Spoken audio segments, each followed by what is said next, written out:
Hola a todos. Hoy vamos a adentrarnos en el fascinante mundo del cerebro, específicamente en una de sus partes más importantes y menos conocidas por el público en general, que es el lóbulo parietal. Antes de empezar, quiero que se imaginen la cantidad de cosas que hacemos todos los días sin siquiera darnos cuenta, desde sostener un vaso de agua, mover nuestras manos, hasta reconocer los números de una pantalla. ¿Alguna vez han pensado en cómo nuestro cerebro hace todo esto de manera automática? Bueno, una de las respuestas a esa pregunta está en el lóbulo parietal. El cerebro es como el centro de mando de todo nuestro cuerpo. A lo largo del día procesa miles y miles de datos de información, desde las sensaciones físicas que sentimos hasta los movimientos que realizamos. Dentro de este complejo sistema, el lóbulo parietal desempeña un papel vital.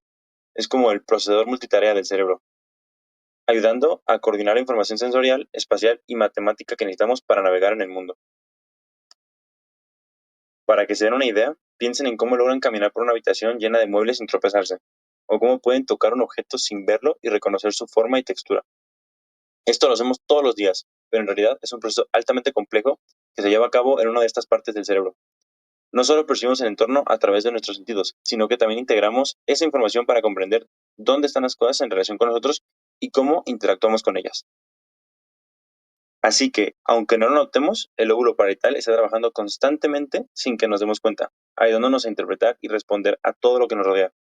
En los próximos minutos vamos a explorar de manera sencilla cómo funciona esta área del cerebro, sus principales funciones y qué pasaría si esta parte no estuviera haciendo su trabajo correctamente. Primero, vamos a hablar sobre una parte fundamental del lóbulo parietal llamada la corteza somatosensorial primaria. Esta región es donde el cerebro procesa la información sensorial, como el tacto, el dolor, la temperatura y la presión que sentimos en todo nuestro cuerpo.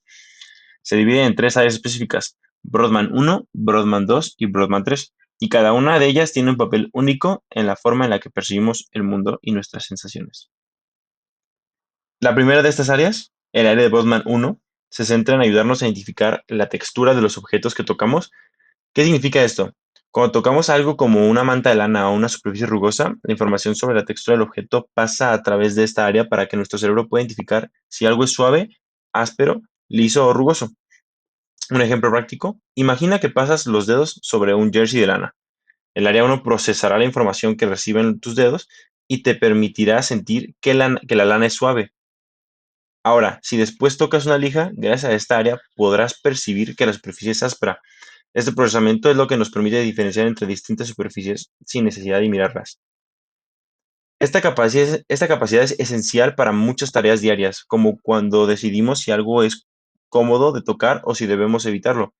Sin esta área, aunque podamos tocar un objeto, no sabremos con precisión cómo se siente.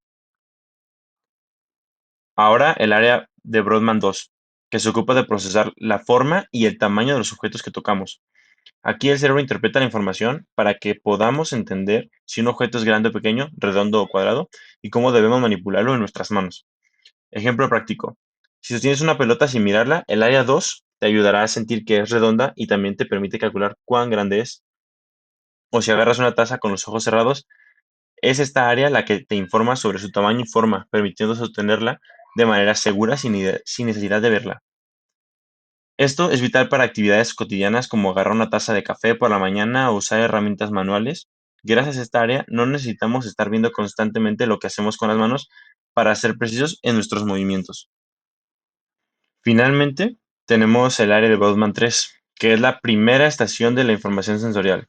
Esta área recibe directamente los estímulos de los receptores de la piel y los nervios del cuerpo, como el tacto fino y la presión.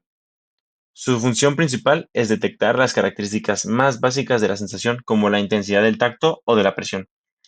Ejemplo práctico: piensa en el momento en que tocas un objeto por primera vez, por ejemplo, una moneda.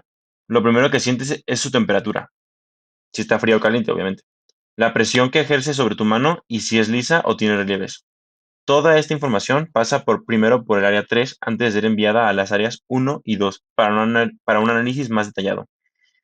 El área 3 actúa como una especie de filtro inicial, detecta las sensaciones más simples y las envía a las otras áreas para que se procesen aspectos más complejos como la textura o la forma.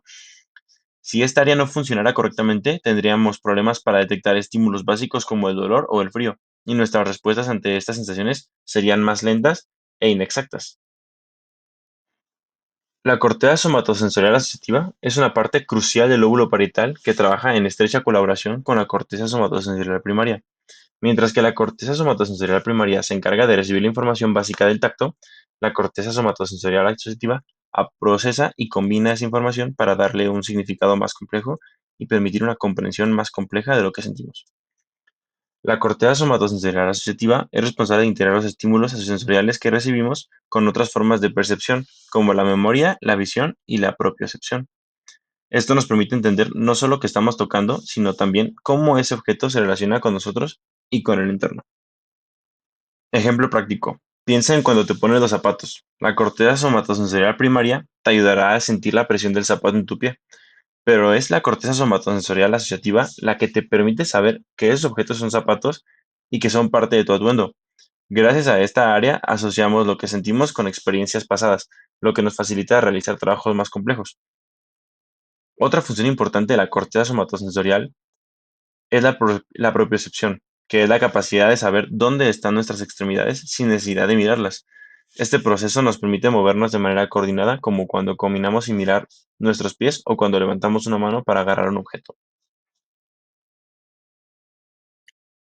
La corteza somatosensorial asociativa es una parte crucial del lóbulo parietal que trabaja en estrecha colaboración con la corteza somatosensorial primaria.